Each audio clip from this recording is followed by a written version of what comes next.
नमो नमः सर्वे वेदानुरागिभ्यो नमः। इस पातनो वेद वृक्षः, इस ये जो हमारे प्रकाश रंजन मिश्र जी और धर्मेंद्र पाठक, राहुल कुमार झा इत्यादि जो इनको संचालन कर रहे हैं, बहुत बहुत वो धन्यवाद के पात्र हैं। मैं आज आप लोगों के सामने सामस्वर और उसका विमर्श, इस विषय पर कुछ आपसे चर्चा करना चाहता हूँ और इसके लिए मैं आपका टाइम थोड़ा सा लूँगा। समुद्रवारिजात सप्तितुल्य वक्त्र पुष्करान् सरत्न सात कुंभ सत्पदस्थितान् मनोहरान् धृताक्ष माल्य कंबुदक्ष वामहस्त पंकजान् सुकृष्ण पंकरुत्प्रभान् नमामि सामवेदकान्। या विद्या शिवकेशवादि जननी या वै जगन्मोहिनी या पंच प्रणवद्विरे फनलिनी या चित्कला मालिनी या ब्रह्मादि पिपीलिकांत तनुषु प्रोक्ता जगत साक्षिणी सा पायात् परदेवता भगवती श्री राजराजेश्वरी। अब मैं आपके सामने कुछ वैदिक साहित्य के ऊपर पहले प्रकाश डाल दूँगा और वैदिक साहित्य में भी जो शाम का जो साहित्य है उस पर थोड़ा सा जो है चर्चा कर लेता हूँ। वैदिक साहित्य बहुत विपुलकाय, बहुत ही विस्तृत साहित्य है। इसमें तीसरे नंबर पर आता है सामवेद। भगवान श्री कृष्ण ने गीता में कहा है वेदानाम सामवेदोस्मि, अर्थात वेदों में सामवेद मैं ही हूँ। ऐसा सामवेद की महत्ता को प्रतिपादित किया भगवान श्री कृष्ण ने कह करके।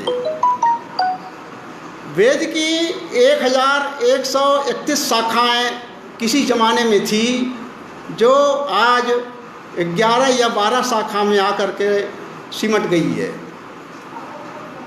1131 शाखा अर्थात इसका कहने का मतलब ये है कि 1131 प्रकार से हमारे भारतवर्ष में, हमारे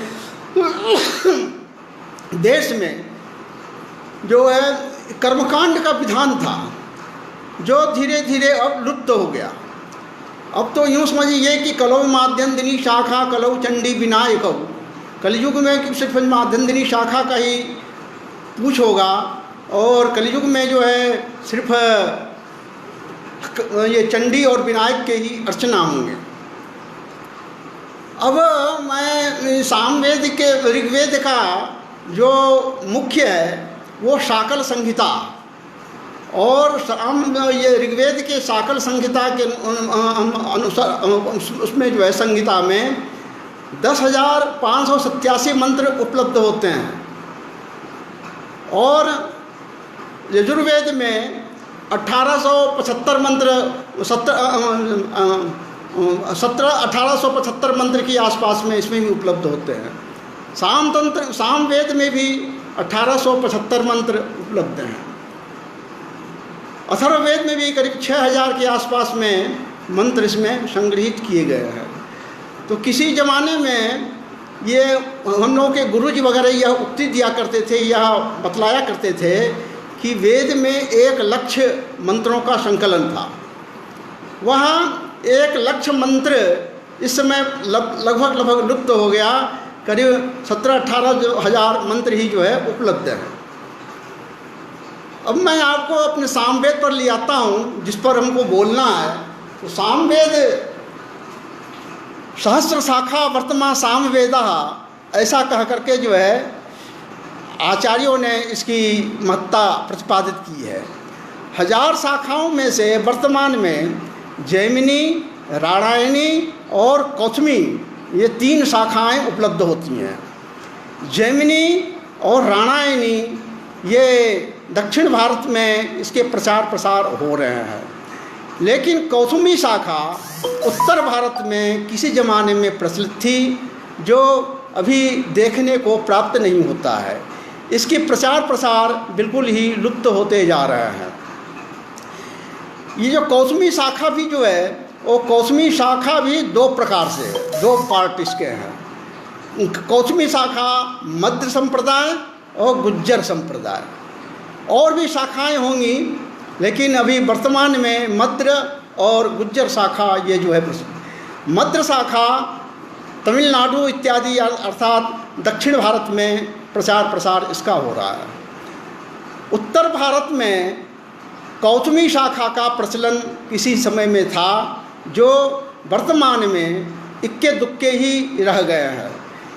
यहाँ कौसुमी शाखा का जो है अध्ययन अध्यापन का क्रम लगभग समाप्त सा होता जा रहा है। यह चिंता का विषय है, परंतु कुछ न कुछ जो है लोग हैं, जैसे वाराणसी में अभी कौसुमी शाखा के मध्य संप्रदाय के गगन भट्टाचार्य जी अद्वितीय, अपने वेद में अद्वितीय विद्वान हैं।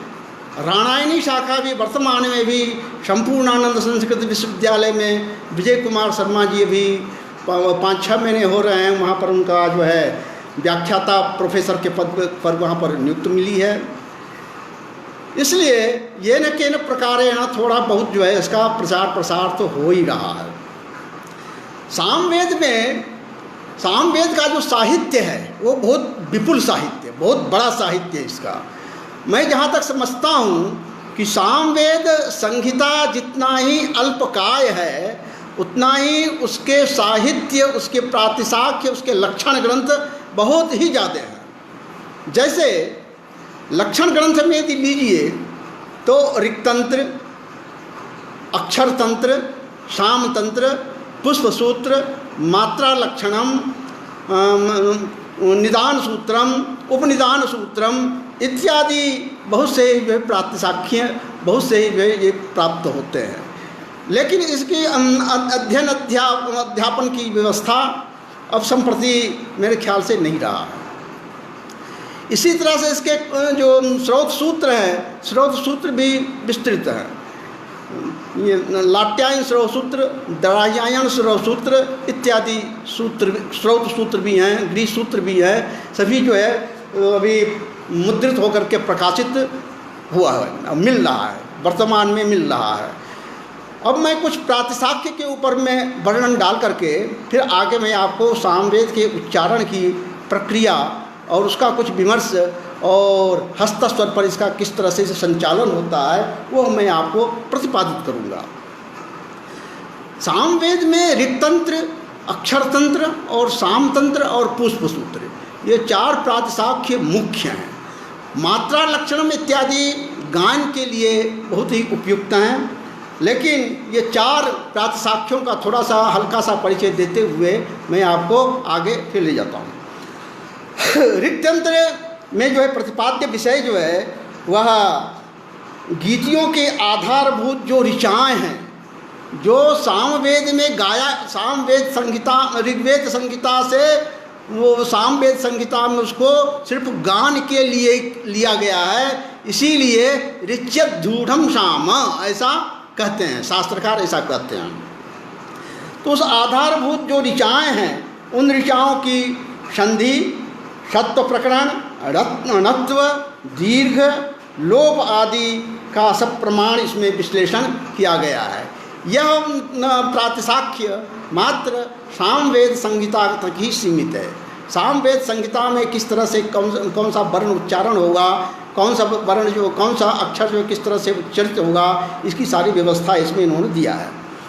अक्षर तंत्र ये दूसरा प्रातिशाख्य, इस ग्रंथ में ऋचाओं के गान के समय में रथंतरादि सामों पर जितने भी स्वर की आवश्यकता होती है, जितने भी स्वरों की आवश्यकता होगी, वो सारे समस्त स्वर जो हैं वह ऋचा में अक्षर न होते हुए भी जो हम ऋग्वेद से सामवेद में जो संग्रहित किए हैं, तो उन ऋचाओं में वो अक्षर नहीं भी रहने पर भी उसका जो है हम उसको लेते हैं। जैसे ऋचा में हाउ हाउ इत्यादि स्तोभ पद हैं, औहोवा इत्यादि स्तोभ पद हैं, ये ऋचाओं में नहीं है। यह स्तोभ जो गान की विलक्षणता के लिए उसको हम पाठ करते हैं, इसका लेते हैं इसको। ये भी अपने मन से नहीं ले सकते, ये भी हमारा अक्षर तंत्र और साम तंत्र इस पर निर्देशित करता है। उससे गीति की आश्रित कुछ पदों को ही जो पढ़ते हैं, इसी को जो है जो आवश्यकता होती उतने ही स्वरों की कारिका में अक्षर न होते हुए उनसे गीत की आश्रित कुछ पदों को पढ़ते हैं, जिनको वैदिक गण स्तोभ कहते हैं। इन्हीं को वैदिक लोग जो है स्तोभ के नाम से व्यवहृत करते हैं। अक्षर तंत्र का प्रथम सूत्र है अनृगाद्यक्षणम। अनृगाद्यक्षणम अर्थात न ऋक् अनृक् ऋगादि लक्षण भिन्नम सामगतम वर्णादि अक्षर संज्ञम भवति। ऋग लक्षण से भिन्न जो ऋग लक्षण से जो भिन्न है उसको जो है हम लोग स्तोभ के नाम से, अक्षर के नाम से, ऋगाद्य अक्षरम है तो अक्षरम, अक्षर के नाम से उसको हम लोग व्यवहृत करते हैं।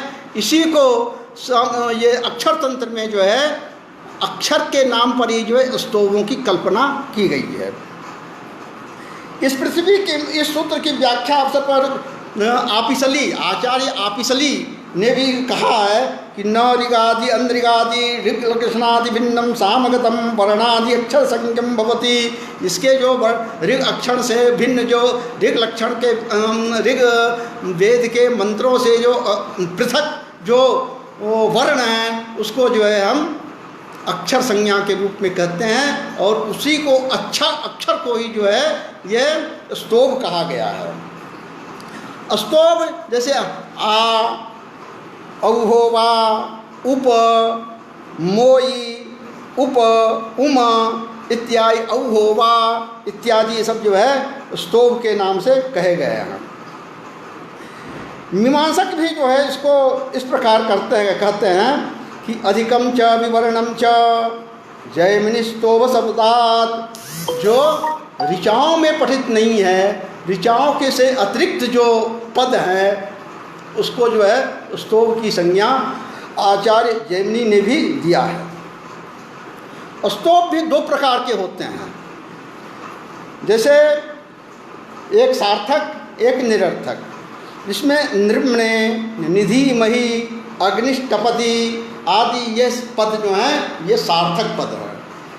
निरर्थक हाउ, हाई, औहोवा, हाउ हाउ हाउ इत्यादि ये सब जो पद हैं ये सब जो है निरर्थक है। यद्यपि मेरा अपना मानना ये है कि स्तोभ सारे के सारे जो हैं सार्थक ही हैं। अतएव ये सामतंत्रकर्ता ने जो है इसको प्रतिपादित किया है कि स्तोभाः निरर्थकाः ये सूत्र लिखा है। स्तोभाः निरर्थकाः इत्यादि सूत्र लिख करके उन्होंने किया, लेकिन छांदोग्योपनिषद में हाउ को वाव कहते हैं। वाव मतलब वायु देवता, हाउकारो वायु, अग्नि इकारः चंद्रमा, आदित्य इत्यादि करके जो है वहाँ पर एक ऋचा आई हुई है, एक कंडिका आया हुआ है, कंडिका आई हुई है। उस कंडिका में इसका जो है स्तोभों के जो औहोवा इत्यादि जो स्तोभ हैं उनके जो देवताओं के वहाँ पर स्तुति की गई है। देवताओं के उसमें नाम आते हैं। देवता का नाम आने का मतलब ये है कि देवता सार्थक होते हैं, निरर्थक नहीं होते हैं। अब इसमें जो है जो वर्ण विषय है वह स्तोभों का कर्षण, हम किसी भी मंत्र को किस तरह से कर्षण करेंगे, स्तोभ को किस तरह से खींचेंगे, कर्षण है इसमें, लोप है, विकार है इत्यादि इसमें जो है अक्षर तंत्र में जो है प्रतिपादित है। अब तीसरे स्तर पर आता है सामतंत्र। सामतंत्र यह ग्रंथ जो है 15 प्रपाठकों में विभक्त है। इस ग्रंथ के रचयिता हैं आचार्य अवधब्रही। यद्यपि सामतंत्र 13 प्रपाठकों में ही है, 14वां और 15वां यह प्रपाठक जो है अक्षर तंत्र का ही अक्षर तंत्र का ही भाग है। गीति प्रतिपादन दोनों में समान है। इस सामतंत्र में संज्ञा प्रकरणम, उच्च नीची भाव, वृद्धि भाव, नू भाव, स्वरांत भाव, विनत भाव, मिन्न भाव, कर्षण भाव, मंद्रस्वर, पदगीत, आई भाव, संध्य गीत, वृद्धावृत्त भाव आदि विषयों का इसमें समावेश किया गया है। उद्घात, स्वरित भाव, आई भाव, ओ भाव, नु भाव, हीशी भाव, निघात भाव, लोप भाव इत्यादि का इसमें समावेश किया गया है। यह गान की दृष्टि से यह प्रातिशाख्य अत्यंत ही उपयोगी है। अब जो है पुष्प सूत्र का नंबर आता है, तो पुष्प सूत्र जो है यह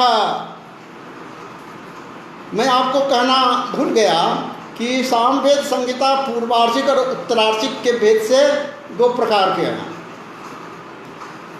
पूर्वार्चिक में गाए जाने वाले जो साम हैं उसको हम प्रकृति गान कहते हैं। उत्तरार्चिक पर गाए जाने वाले जो साम हैं वह विकृति गान कहलाता है। तो विकृति गानों का जितना भी विवरण है वह पुष्प सूत्र में है। पुष्प सूत्र 10 प्रपाठकों में व्यवहित 10 प्रपाठकों से जो है यहाँ युक्त है। पुष्प सूत्र नाम का प्रातिशाख्य जो है माध्यन्दिनी पवमान में विनियुक्त होने वाले साम के लक्षण का निरूपण किया जाता है। यह ग्रंथ पुष्पाचार्य के द्वारा प्रणीत है। यहाँ इस ग्रंथ में 10 प्रपाठक हैं। इन 10 प्रपाठकों में विभिन्न विभिन्न वर्ण विषय इसमें हैं। इसकी बहुत सी व्याख्याएं उपलब्ध होती हैं। अजातशत्रु का भाष्य, नाना भाई का उपनाम रामकृष्ण दीक्षित का भाव, ये जिनका कि फुल्लदीप नाम का भाष्य है, शिवराम विरचित फुल्लपोत नाम की भाष्य इसके जो है मिलते हैं। इसमें जो है सामवेद जो पूर्वार्चिक में जो गाए जाने वाले जो गान हैं उस उत्तरार्चिक में यह एक ऋचाओं पर 66 प्रकार के मंत्रों का वहाँ पर संकलन किया गया है। वहाँ पर जो है पाठ होता है।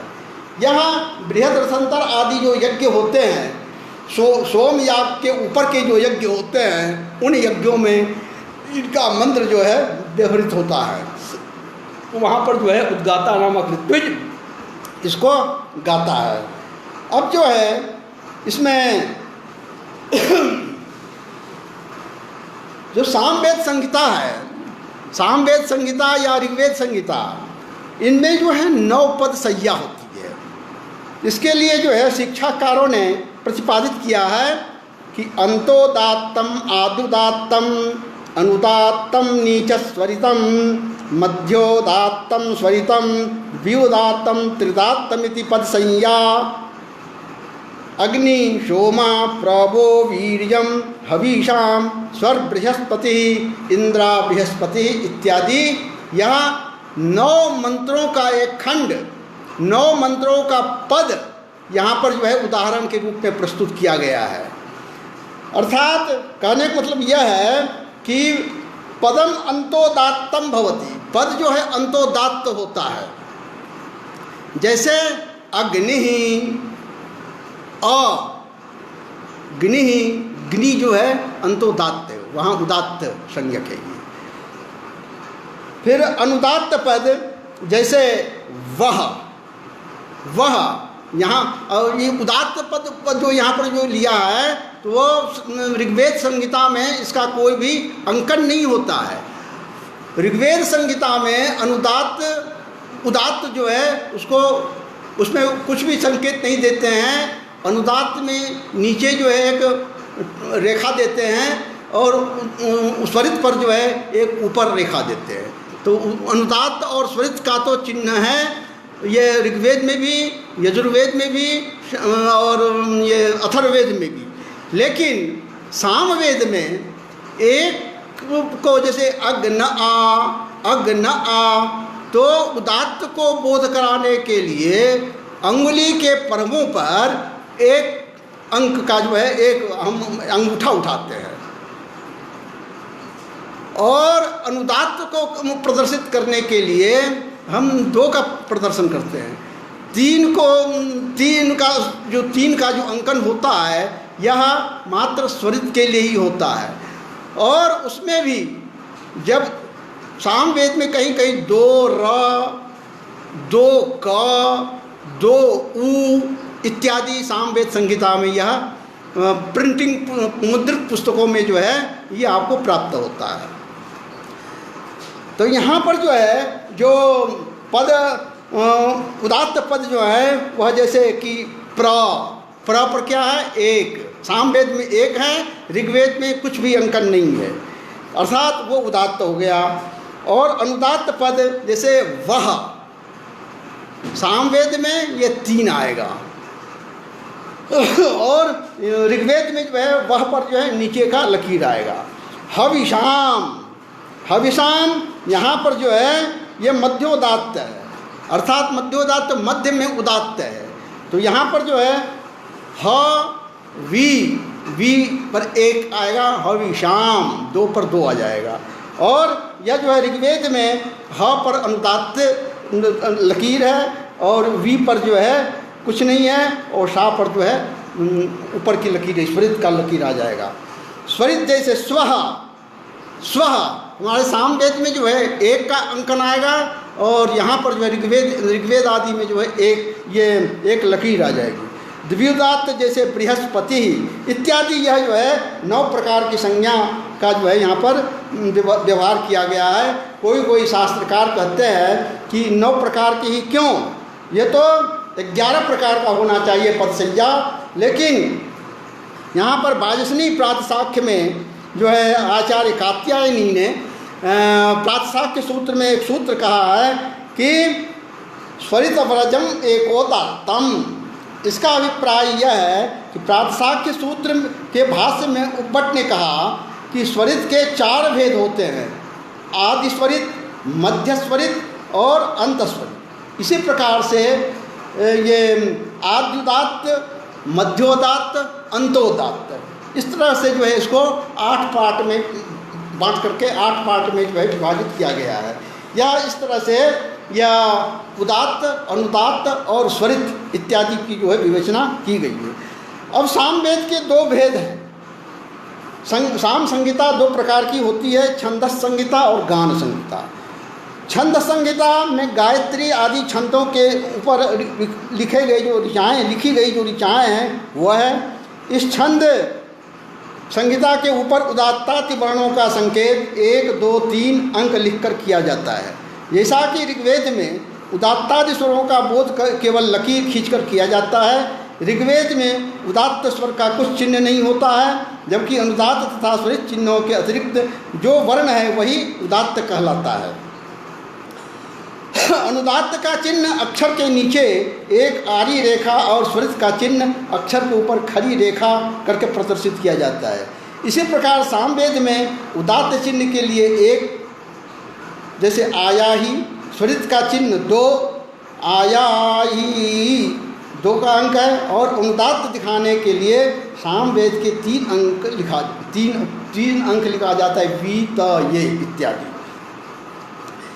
सामवेद में एक यह विशेषता है कि वह यह कि ऋचा के ऊपर में कहीं कहीं उ, र और क ये भी लिखा हुआ होता है। इनका रहस्य यह है कि जब 2 उदात्त इकट्ठे हो जाते हैं और तीसरा उनके आगे स्वरित आ जाता है, तब प्रथम उदात्त वर्ण का 1 का जो है अंक लगा दिया जाता है, और तीसरे स्वरित वर्ण पर रकार सहित 2 का अंक लगा दिया जाता है। जैसे निहोता, ता पर जो है वो 2 और र का अंक प्रदर्शित है। अनुदात्त वर्ण से परे यदि स्वरित वर्ण होता है उस पर भी 2 र का अंकन होता है, परंतु उस स्वरित वर्ण से ऊपर अनुदात्त वर्ण का 3 का चिन्ह लगाया जाता है, जैसे तन्वा अधजमो अधवा दीवो बृहतो रोचनादधि अयावर्धस्व तन्वा गीरा ममा जाता सुक्रतो प्रीण। यहाँ पर जो ये जो क का जो चिन्ह है तान्वा तान्वा, इसको जो है हमारे संप्रदाय में जो है कंपन कहते हैं कि यहाँ कंपन है। इसी प्रकार से ऊ उत्वा मंदंतु सोमा, ऊ में जो और ये 2 के साथ ये भी आता है उत्वा मंदंतु सोमा इत्यादि।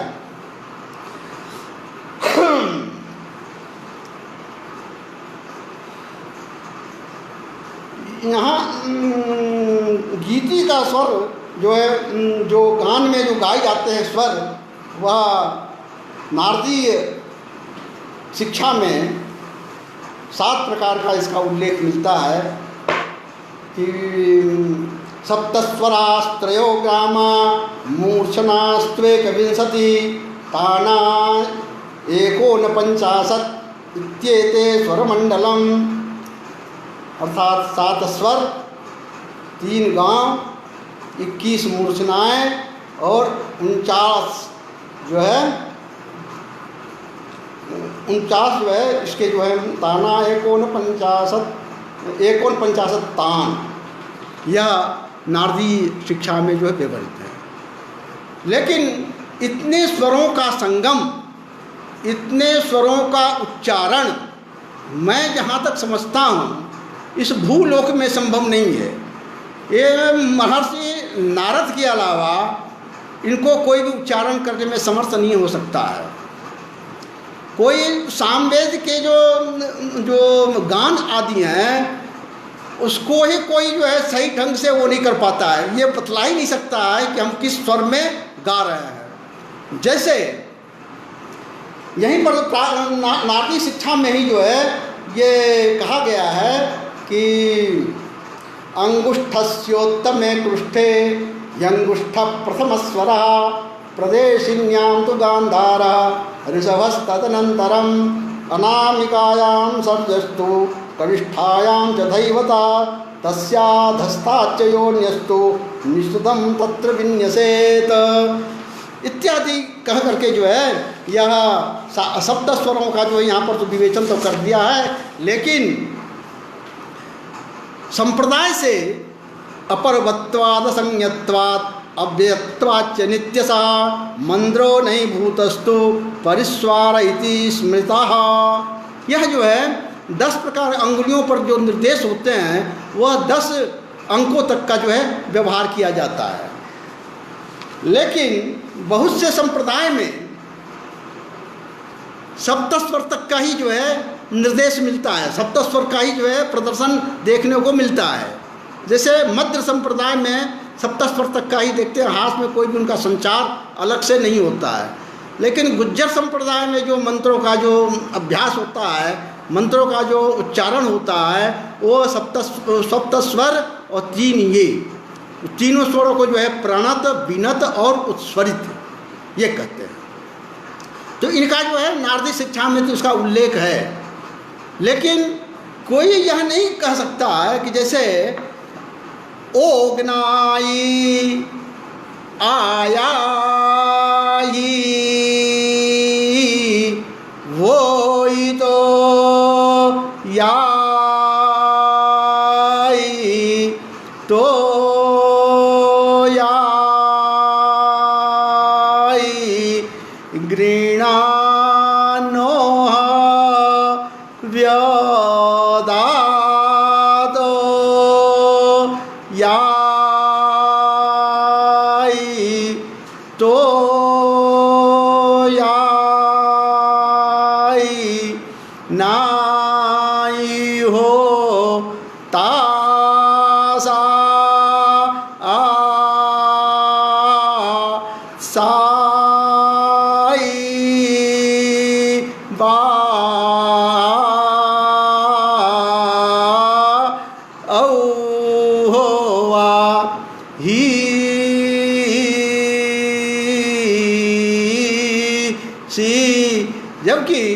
हम इसको जो है 4 अंक से जो है इसको व्यवहित करते हैं। तो उसमें चौथे अंक का जो है स्वर का नाम है अंगुष्ठस्योत में कृष्टे यंगुष्ठ प्रथम स्वर प्रदेशिन्याम तो गांधारा ऋषभस्तदनंतरम। ऋषभ स्वर से जो है उसका हम उच्चारण करते हैं। ऋषभस्तदनंतर अनामिकायाम षड्जस्तु। ऋषभ और षड्ज इन मंत्रों से, इन स्वरों से जो है इसका जो है गान प्रारंभ होता है। लेकिन क्या हम ऋषभ स्वर पर गाते हैं, क्या हम षड्ज स्वर पर गाते हैं, ऐसा नहीं देखने को मिलता है। अब मैं ये जो 7 प्रकार के अंगुलियों पर जो निर्देश है उसका मैं थोड़ा सा वर्णन कर दूं। तो कृष्ट इसको कहते हैं, ये कृष्ट है, इसी को प्रथम स्वर भी कहते हैं। अंगूठा ऊपर, ये दोनों हाथ जो हथेलियाँ हैं वह गौकर्णाकृति स्थित रहती है और अंगूठा को ऊपर उठा करके दाहिना हाथ गोकर्ण के समान इसको ऐसे कर देते हैं। यही जो है एक का माने कृष्ण स्वर का जो है बोध कराता है। और उसके बाद ऋषभस्तदनंतरम, ये जो तर्जनी अंगुली का जो मध्यम पर्व है तो उसको जो है हम गांधार स्वर पर कहते हैं, उसको गांधार स्वर की संज्ञा दी हैं। फिर तृतीय स्वर मध्यम अंगुली का जो मध्यम पर्व है उसको जो है षड्ज स्वर कहते हैं, नहीं इसको हम ऋषभ स्वर कहते हैं। फिर षड्ज स्वर जो है ये अनामिका कनिष्ठिका अंगुली की मध्य रेखा को हम धैवत कहते हैं और षड्ज को जो है ये चौथा जो अंगुली का जो चिन्ह है उसके मध्य रेखा को षड्ज कहते हैं। निषाद कनिष्ठायाम च धैवतः, ये कनिष्ठिका जो अंगुली है इसको जो इसकी जो मूल रेखा है इसको जो है हम निषाद स्वर कहते हैं। फिर अब यहाँ पर देखिए पंचम स्वर इतना लौकिक संगीत में जो है इतना प्रसिद्ध है, लेकिन यहाँ पर जो है उसका पंचम स्वर का कोई भी जो है विचार नहीं किया है। यहाँ पर फिर 7वां स्वर जो है अभिगीत लिया है। अभिगीत तर्जनी के जो नीचे की अंगूठी को ये करते हैं, तर्जनी के नीचे को अंगुली को हम मध्यमा में गिराते हैं, जैसे रुपया बजाया जाता है, ये अभिगीत हो गया। बिनत ये 8 का स्वर प्रदर्शित करता है। यहाँ पर जो है मंत्रों में ऋचाओं के ऊपर में 2 और र लिखा हुआ होता है, वह 8 का स्वर प्रदर्शित करता है। उत्स्वरित तर्जनी के ऊपर को अंगूठा से घुमाते हुए कनिष्ठिका तक जो है ले जाते हैं, उसमें 2 3 4 5 ऊपर 1 1 1 1 ऐसा लिखा हुआ होता है। यह जो है इसको घुमाते हैं तो उसी को जो है हम 10 का स्वर कहते हैं। अब जो है साम स्तोत्र प्रयोग में 5 विभक्तिक या साप्त विभक्तिक स्तोत्र गान के विभाग से को प्रतिपादित करना है। कोई उसको जो है पंच मानते हैं, कोई सप्त विभक्ति मानते हैं। तो इसमें प्रस्ताव, उद्गीत, प्रतिहार, उपद्रव और निधन, ये 7 पंच विभक्तिक यह है। संप्रदाय से प्राप्त सस्वर गान पाठ में दक्ष शाम गायक गान के समय में 5 विभक्ति को ही गाते हैं, परंतु अन्य जिज्ञासुओं के लिए 5 विभक्ति गान का प्रयोग उचित ढंग से ज्ञान नहीं हो पाता है। दृष्टांत के साथ 5 विभक्ति गान का ज्ञान प्रकाशित कर रहा हूँ। उत्तम पादादौ पर्व प्रतिहार संन्याय, इस 5 विधक सूत्र भाष्य में कहा गया है कि जो अंतिम पाद के आदि में पर्व होता है वो प्रतिहार कहलाता है, पर्व प्रतिहार हो। जैसे इंद्रो विश्वस्य राजति, यहाँ 2 अक्षरों का विभाग होता है। इंद्रो यह क्या हो गया, यह प्रस्ताव हो गया। विश्व यह उद्गीत हो गया। स्यरा प्रतिहार हो गया। यति हो यह उपद्रव हो गया। ईड़ा यह निधन हो गया। ये 5 विभक्तिक सूत्र जो 5 विभक्तिक के आधार पर पंच विकार के नाम पर इसको निवृत्त करते हैं। लेकिन इसमें छांदोग्योपनिषद में शब्द विभक्ति भी प्रतिपादित किया गया है। उसको इस प्रकार से कहते हैं कि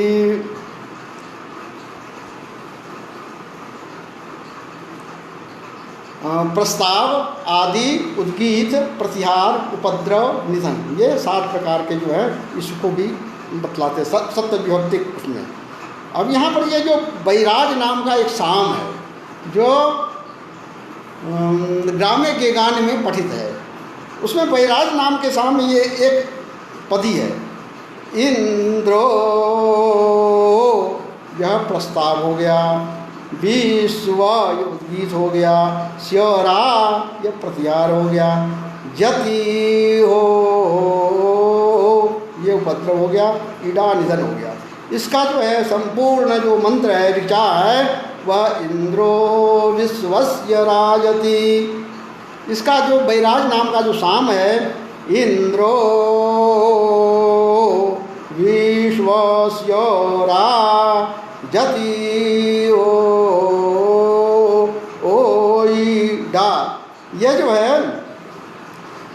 सामवेद गान के जो है ये ग्राम्य के गान में यह मंत्र पठित है।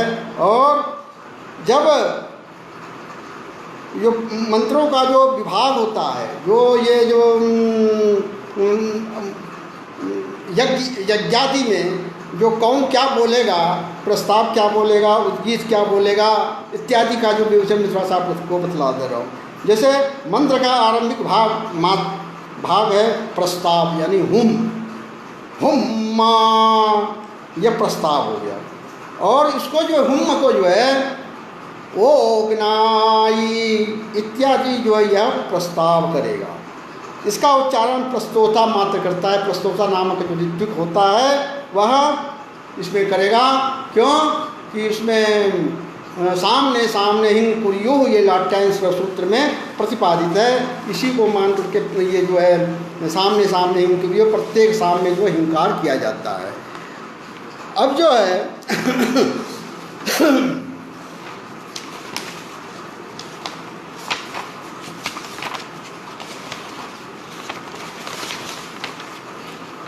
अपर्वत्वा ये 3 4 का गया।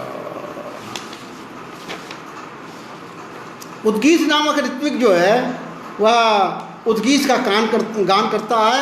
वह उद्गीत का गान क्या होता है? ओ मा।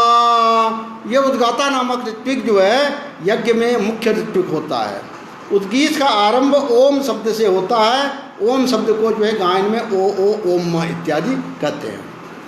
आयाई वोई तो याई तो याई, ये उद्गाता नामक ऋत्विज इतना ही पाठ करता है। प्रतिहार, प्रतिहार शब्द का अर्थ होता है संकलन करने वाला। इसका गान प्रतिहर्ता नामक ऋत्विक करता है। कभी कभी इसके 2 खंड भी होते हैं, जैसे निहोता सत्सी बरियाईसी बरियाई शा इत्यादि। यह जो है अब निहोता उपद्रव नामक ऋत्विक, जिसका गान उद्गाता नामक ऋत्विक करता है, वह उपद्रव कहलाता है। उदाहरण निहोता सत्सी व। निधनम प्रस्तोता उद्गाता प्रतिहर्ता ये तीनों मिलकर गान करते हैं। सामवेद का मंत्र है अग्न आया हिवीतये गृणानो हव्यदातये निहोता सत्सी बर्हिषि। सामयोनि मंत्रों में साम गान के अनुकूल अनेक परिवर्तन देखे जाते हैं। इस समय इस परिवर्तन को साम विकार कहते हैं और वे 6 हैं: विकार, विश्लेषण, विकर्षण, अभ्यास, विराम और स्तोभ। शब्द का परिवर्तन जैसे अग्नि से ओग्नाई हो जाता है। और मुख्य तो शब्द है अग्न, संहिता में जो है अग्न आयाई है। अग्न से पदपाठ जब करेंगे तो अग्नि, और जब गायन उसका करेंगे तो ओग्नाई, यह विकार हो गया। विश्लेषण, पद का पृथक्करण होना, जैसे वीताये इसका जब हम गान करते हैं तो वो ही तो याई, विकर्षण एक स्वर का लंबे समय तक अनेक बार उच्चारण करना, जैसे तो याई,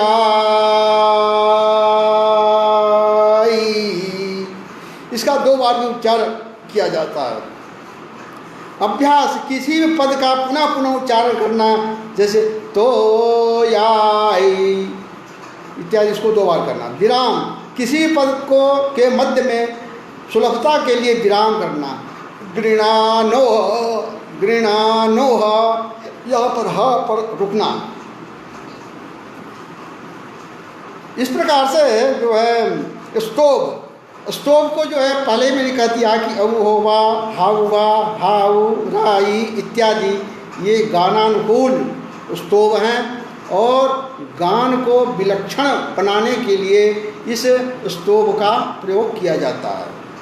सामतंत्र में स्तोभा स्तोभा निरर्थका इत्यादि कहा है। छांदोग्योपनिषद के उपनिषद में स्तोभाक्षरों की उपासना में कहा गया है, अयं वावलोको हाउकारो वायु, यानी हाउ जो हम स्तोभ कहते हैं उसके वायु देवता हैं, हा इकार का चंद्रमा है, अथकार आत्मा, इकारो अग्नि, इकार अग्नि इकार है। इस तरह से जो है यहाँ पर व्याख्या दिया गया है। सामतंत्र में अष्टम प्रपाठक का जो सप्तम दशक के प्रथम सूत्र में उद्धृत कुछ भाग इस तरह से प्रदर्शित किया गया है। सामतंत्र का प्रथम सूत्र है अनृक् संहितायाम। अनृक् संहितायाम इसका अभिप्राय यह है कि अनृक् न ऋक् अनृक्, जो ऋक् में नहीं है वह जो है जो स्वर है वह उसको स्तोभ कहते हैं। स्तोभ संज्ञा यहाँ पर स्तोम का अभ्यास या इसके भाव है। इस प्रकार ह्रस्व भाव, विकर्ष भाव, संध्य गीत आदि संध्य गीत आदि का जो है यहाँ पर विवेचन किया गया है। अब मैं आपके सामने कुछ मंत्रों को उद्धृत करके, मंत्र गा करके मैं उसका कुछ आपको विश्लेषण बता रहा हूँ। जैसे कोई यह जरूरी नहीं है कि मंत्र स्तोभ से प्रारंभ न हो, मंत्र स्तोभ से भी प्रारंभ होता है। जितने भी मंत्र लगभग आते हैं आरण्य गान में वह स्तोभों से ही प्रारंभ होता है। जैसे ओ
विश्वरूपा हाउ विश्वरूपा हाउ विश्वरूपा हाउ असमासुर मधवां हाउ असमासुर मधवां हाउ असमासुर मधवां हाउ ते मनवता प्रथमन्नामा गो नामा भगवन्नाम जा नान्ना ताजानातिरव्यनुष ता छा आविर्भुवन्नारुणीर्यशसा गा बा हौ हौ हौ गावो हौ गावो हौ गावो हौ वृषभपत्नी वृषभपत्नी वृषभपत्नी वैराजपत्नी वैराजपत्नी वैराजपत्नी विश्वरूपा विश्वरूपा विश्वरूपा असमासुरमदवान् असमासुरमदवान् असमासुरमदवान्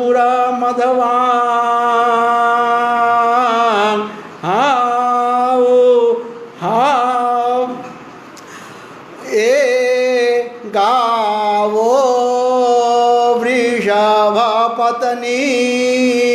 वैराजपत्नीर्विश्वरूपा असमासुरमदवाम् गावो वृषभपत्नीर्वैराजपत्नीर्विश्वरूपा असमासुरमदवाम्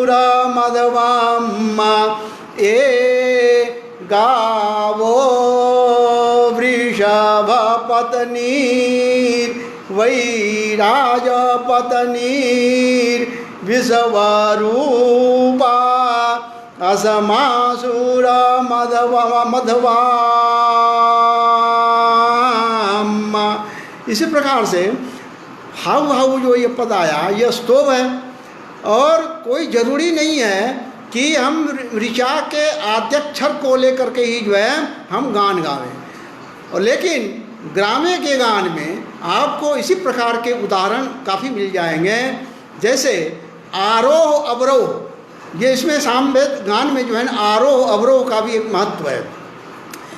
देवो वो द्रविणोदा पूर्णाम्बीव ष्ट्वासी चम्मा उद्वा सिंचा ध्वमुप वा प्रीणदवाम्मा आदिदवो देवो हते इडा भा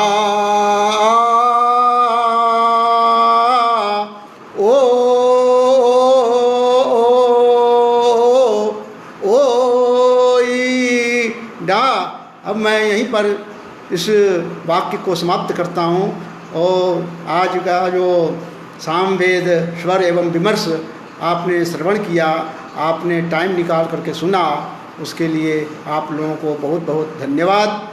मुख्य करके प्रकाश रंजन मिश्र जी को एवं इसके संचालक वर्ग को बहुत बहुत बधाई देता हूँ कि मुझे भी इस पातनो वेद वृक्षः इस कार्यक्रम में सम्मिलित किया। धन्यवाद।